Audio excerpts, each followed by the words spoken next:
안녕하세요. 말씀 베이커리 654번째 시간 기도하심으로 시작하겠습니다. 거룩하신 주님 감사합니다. 주님의 말씀을 묵상합니다. 성령님께서 말씀에 조명이 되어 주시옵소서. 우리 주 예수 그리스도님의 이름으로 기도합니다. 아멘.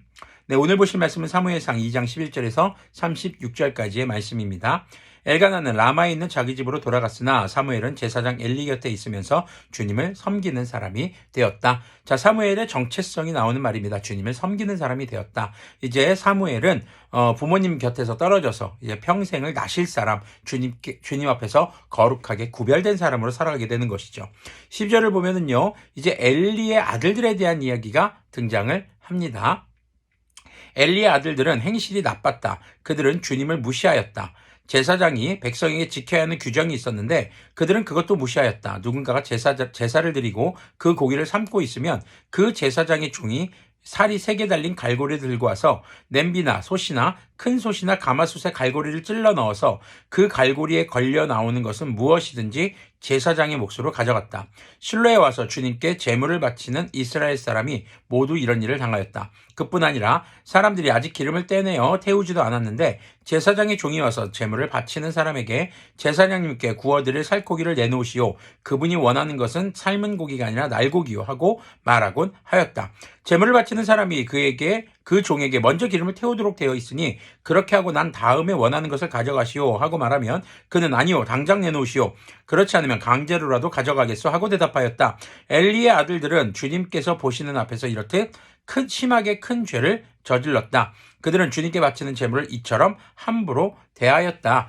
자, 주님 앞에서 지금 엘리의 제사장의 아들들이 어떤 짓을 하고 있냐 하면은 주님께 먼저 드려야 할 제물입니다. 그런데 그것을 자기가 원하는 대로 가져가겠다라고 하는 겁니다. 특히 자, 기름을 떼서 태워드리는 것은 주님께 먼저 드리는 것이었거든요. 그런데 날고기 삶는 거 말고 날고기로 내놔라. 이것이 바로 내가 지금 원하는 것이다.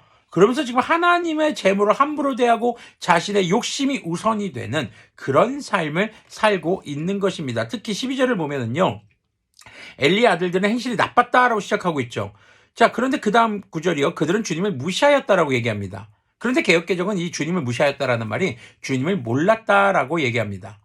자, 그러면 주님을 몰라서 행실이 나빴던 걸까요? 아닙니다. 그들은 주님에 대해서 알 수 있었습니다. 배웠습니다. 그런데 주님을 무시하니까 나쁜 행실, 죄를 짓는 이렇듯 하나님의 재물을 가로채는 이런 죄를 지금 짓고 있는 것입니다. 어쩌면 우리도요, 우리의 삶에서 예배가 주님께 드려야 할 예물이, 우리의 수입에서 드려야 할 그런 예물들이 점점 뒤로 차순위로 밀려나거나 우리의 삶에서 중요도를 잃어버리게 될 때 우리는 어쩌면 이런 엘리의 아들들과 같은 모습이 되는 것은 아닌지 경계해야 될 필요도 있습니다. 자, 18절 계속 보면요. 한편 어린 사무엘은 모시 에봇을 입고 주님을 섬겼다. 사무엘의 어머니는 해마다 남편과 함께 매년 제사를 드리러 성소로 올라가곤 하였다. 그때마다 그는 아들에게 작은 겉옷을 만들어서 가져다 주었다. 자, 지금 엘리 제사장의 집과는 사뭇 다른 모습입니다. 자, 지금 어머니 한나가 이제 남편 엘가나와 함께 더불어서 1년에 한 번씩 성소를 와요. 그러니까 사무엘은 1년에 한 번 만나는 겁니다. 그런데 그냥 오지 않고 아이가 성장하잖아요. 성장해 갈 때마다 입힐 이 옷을 지금 계속 공급해 주는 것이죠. 바로 하나님 앞에 하나님을 섬길 때 입을 에봇, 모시 에봇을 흰색 옷이에요. 계속 공급하는 모습입니다. 20절 보면요. 그리고 엘리는 엘가나와 그의 아내에게 주님께 간과하여 얻은 아들을 다시 주님께 바쳤으니 주님께서 두 분 사이에 이 아이 대신에 다른 자녀를 많이 주시기를 바랍니다 하고 복을 빌어 주었다. 그들은 이렇게 축복을 받고서 고향으로 돌아가곤 하였다. 자, 이게 돌아가곤 하였다는 것은 해마다 이랬다는 겁니다. 주님께서 한나를 돌보아 주셔서 한나는 임신하여 아들 셋과 딸 둘을 더 낳았다. 어린 사무엘도 주님 앞에서 잘 자랐다. 자, 엘리 제사장의 축복에 특별한 힘이 있었던 것일까요? 물론 당시 구약시대의 제사장은 이런 축복하는 권리를 가지고 있었습니다. 의무도 있었죠. 자, 그런데 이 엘가나와 한나가 서로를 사랑하고 그리고 주님을 사랑하는 그리고 주님 앞에 서원한 것을 지키고 있는 주님이 삶의 우선이 되는 모습으로 인해서 주님께서 이런 복을 주셨다라고 볼 수 있겠죠. 22절 계속 보면요. 엘리는 매우 늙었다. 그는 자기 아들들이 모든 이스라엘 사람에게 저지른 온갖 잘못을 상세하게 들었고 회막 어귀에서 일하는 여인들과 동침까지 한다는 소문을 들었다. 자, 회막 어귀에서 일하는 여인들은 어떤 여인들이었을까요? 자, 추측해 볼 수 있는 내용은 성경학자들이 추측한 내용입니다. 첫 번째는 이제 나실 규정에 따라서 거룩하게 구별해서 하나님 앞에 자신의 일정 기간을 나실 사람으로 바친 여인이라고 볼 수 있고요. 또 이방신의 풍습을 따라서 바로 성전 창녀를 말하는 것이라고 보는 사람들도 있습니다. 자, 어떤 것이 맞는지는 알 수 없습니다. 그런데 문제는 제사장인 이 엘리의 아들들, 그들도 제사장입니다. 그런데 그들이 지금 제사장으로선 해서는 안 될 성적인 타락까지 지금 유발하고 성적인 타락을 하고 있다는 겁니다. 지금. 자, 23절 보면요. 그래서 그는 그들을 타일렀다. 너희가 어쩌자고 이런 짓을 하느냐? 너희가 저지른 악행을 내가 이 백성 모두에게서 듣고 있다. 지금 엘리는요, 백성들이 말하는 걸 듣고서야 지금 이 얘기를 하고 있는 겁니다. 이놈들아, 당장 그쳐라. 주님의 백성이 이런 추문을 옮기는 것을 내가 듣게 되다니 두려운 일이다. 사람끼리 죄를 지으면 하나님이 중재하여 주시겠지만 사람이 주님께 죄를 지으면 누가 변호하여 주겠느냐? 아버지가 이렇게 꾸짖어도 그들은 아버지의 말을 듣지 않았다. 주님께서 이미 그들을 죽이려고 하셨기 때문이다. 하나님은요, 이미 그 아들들을 죽이고자 했기 때문에 그들이 아버지의 말을 듣지 않았다고 얘기합니다. 그런데 이 엘리가 어떻게 보면 굉장히 바른 말하고 올바로 충고하는 것 같잖아요. 그런데 과연 엘리가 이것이 최선이었을까? 라는 생각이 드는 부분이 이제 뒤에 나옵니다. 자, 26절 보면요. 한편 어린 사무엘은 커갈수록 주님과 사람들에게 더욱 사랑을 받았다. 엘리의 아들들과 사무엘이 이렇게 계속 대조되는 모습으로 나타나고 있습니다. 27절 보면은요.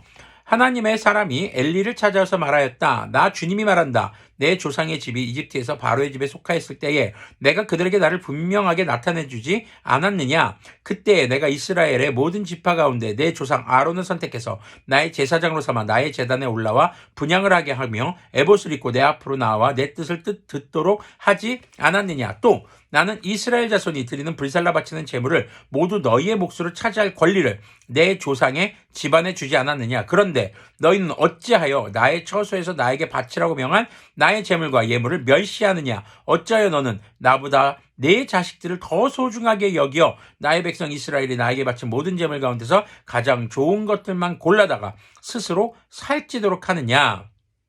그러므로 나 주 이스라엘의 하나님이 말한다. 지난날 나는 너의 집안과 너의 조상의 집이 제사장 가문을 이루어 언제까지나 나를 섬길 것이라고 분명하게 약속하였지만 이제는 더 이상 그렇게 하지 않겠다.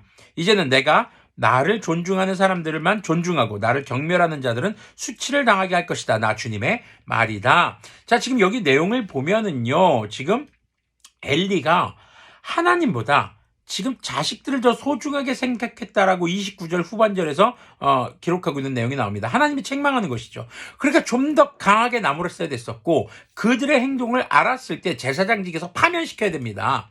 그런데 그러지 않고 있었던 그런 엘리의 모습인 것이죠. 지금 모두 다 제사장이 몫이었습니다. 그런데 하나님께 구별해 바쳐야 했고 먼저 하나님께 드려야 되는데 이 순서가 뭐 순서야 뭐 중에 하나라고 생각할지 모르겠지만 하나님께 있어서 이 우선순위가 담겨있는 것이 순서고 예배의 질서입니다. 근데 그것을 무시했기 때문에 하나님은 정말 화가 많이 나신 것이죠. 자, 그러면서 그 자손들을 이제 끊어버리시겠다라고 지금 말씀하고 있는 겁니다. 자, 31절을 보면은요. 내가 내 자손과 내 족속의 자손의 대를 끊어서 너의 집안에 오래 살아 나이를 많이 먹는 노인이 없게 할 날이 올 것이다. 전부 다 젊은 날에 죽게 된다는 것이죠. 너는 고통을 받으면서 내가 이스라엘의 모든 백성에게 베푸는 복을 시샘하며 바라볼 것이다. 내 가문에서는 어느 누구도 오래 살지 못할 것이다. 그러나 나는 내 자손 가운데서 하나만은 끊어버리지 않고 살려둘 터인데 그가 제사장이 되어 나를 섬길 것이다. 그러나 그는 맹인이 되고 희망을 다 잃고 그의 자손들은 모두 젊은 나이에 변사를 당할 것이다. 내 두 아들 홈니와 비나스도 한날에 죽을 것이며 이것은 내가 말한 모든 것이 반드시 이루어진다는 표징이 될 것이다. 나는 나의 마음과 나의 생각을 따라서 행동하는 충실한 제사장을 세우겠다.